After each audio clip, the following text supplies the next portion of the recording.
వరంగల్ జిల్లాలో గ్రామ పంచాయతీ ఎన్నికల ఫలితాలు కాంగ్రెస్ పార్టీ నేతల్లో జోష్ నింపాయి. 3 దశల్లో జరిగిన ఎన్నికల్లో కాంగ్రెస్ మద్దతుదారులు అత్యధిక మంది విజయం సాధించారు. నర్సంపేట మండలం లక్నేపల్లిలో కాంగ్రెస్ బలపరిచిన అభ్యర్థి రజిత సర్పంచ్గా గెలిచారు. దీంతో పెద్ద ఎత్తున మద్దతుదారులు రోడ్లపైకి వచ్చి సంబరాలు చేసుకున్నారు. ఇదే అంశానికి సంబంధించి మరింత సమాచారం కృష్ణమోహన్ అందిస్తారు. ఉమ్మడి జిల్లా వ్యాప్తంగా కాంగ్రెస్ పార్టీలో శ్రేణులు సంబరాలు అమరానవుతున్నాయి. గ్రామ పంచాయతీ ఎలక్షన్ల రిజల్ట్ రావడంతో ఆ పార్టీ మద్దతుదారులే సర్పంచులుగా మెజార్టీ గ్రామాలలో కూడా గెలిచారు. ప్రస్తుతం గ్రామాలలో కూడా ఎక్కడ చూసినా అదే సంబరం కనిపిస్తుంది. ప్రస్తుతం మనం నర్సంపేట మండలం లక్నేపల్లిలో కూడా చూడొచ్చు. ఒక్కసారిగా ఆ పార్టీకి సంబంధించినటువంటి శ్రేణులంతా కూడా సంబరాలు నిర్మించుకుంటున్నారు. ప్రస్తుతం ఈ గ్రామ సర్పంచ్గా గెలిచినటువంటి మహిళ ఉన్నారు. కంగ్రాచులేషన్స్. ఫస్ట్ ఇది ఎన్నోసారి మీరు గెలవడం, పోటీ చేయడం ఫస్ట్ ఎట్లా ఉంది? అంటే మీరు పోటీ చేసినప్పుడు మీరు తిరిగారు ప్రచారానికి కూడా, ఎలాంటి హామీలు ఇచ్చారు? ప్రజలు మీకు మద్దతు తెలిపారు, ఏ విధంగా చేశారు? ఎట్లా ఉంది గెలవడాన్ని? ఏ సమస్యలున్నా కూడా లక్నేపల్లి గ్రామంలో మేము ఎలక్షన్ ప్రచారంలో చూసినటువంటి గ్రామంలో ఉన్నటువంటి అనేక సమస్యలు ప్రజలు మా దృష్టికి తీసుకొచ్చారు.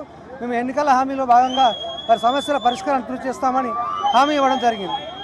అదేవిధంగా స్థానిక ఎమ్మెల్యే గారు మా గౌరవనీయులు మాధవరెడ్డి గారి సహాయంతో, మల్ల పార్టీ అధ్యక్షులు కత్తి కిరణ్ గారి సహాయంతో ఆ లక్నేపల్లి గ్రామాన్ని వరంగల్ జిల్లాలోనే ఆదర్శ గ్రామంగా తీర్చిస్తారని చెప్పి నేను మాటిస్తున్నాను. సో ఎట్లా ఉంది అంటే మెజారిటీ గ్రామాలలో కూడా కాంగ్రెస్ పార్టీకి సంబంధించిన మద్దతుదారులే సర్పంచులుగా గెలిచారు. ఎట్లా ఉంటుంది ఈ ప్రభావం అంతా కూడా? ఇది వాస్తవానికి ప్రజాపాలన కాంగ్రెస్ పార్టీపై ఉన్నటువంటి నమ్మకం, విశ్వాసం ప్రజల్లో రోజు రోజుకు ఇంకా పెరిగిపోతుంది. దానికి కారణం ఏంటంటే ఇప్పుడు రాష్ట్ర వ్యాప్తంగా చూస్తున్నారు, ఎక్కడిపోయినా ఒక సన్నబియ్యం లాంటి పథకం పేద ప్రజలకు.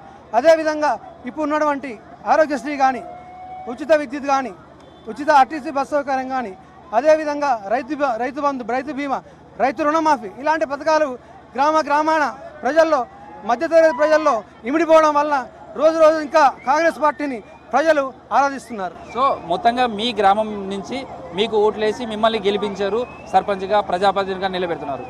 వాళ్లకు మీరు ఎలాంటి భరోసా ఇస్తారు? ఈ గ్రామానికి సంబంధించినటువంటి ఏ సమస్యలు ఉన్నాయి?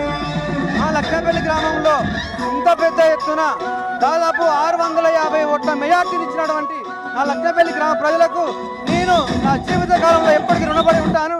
లక్నేపల్లిలో ఉన్నటువంటి ఏ సమస్యలైనా కానీ మా దృష్టికి తీసుకొచ్చినా, లేదా ప్రజల సమస్యలే మా సమస్యలని, గ్రామంలో ఎక్కడ ఏ సమస్య ఉన్నా కూడా వాళ్ళ సమస్యను పరిష్కరించడానికి నేను ముందుంటానని V6 ద్వారా నేను వాళ్ళకి హామీ ఇస్తున్నాను. సో ఇది ప్రస్తుతం అయితే కాంగ్రెస్ పార్టీకి సంబంధించిన శ్రేణులు కావచ్చు, వాళ్ళంతా కూడా సంబరాలు జరుపుకుంటున్నారు. ఎక్కడ చూసినా కానీ ఆ సందడి నెలకొందని చెప్పొచ్చు. వచ్చినటువంటి గెలుపుతోటి ఒక్కసారిగా వాళ్ళందరూ జోష్గా వస్తున్నారు.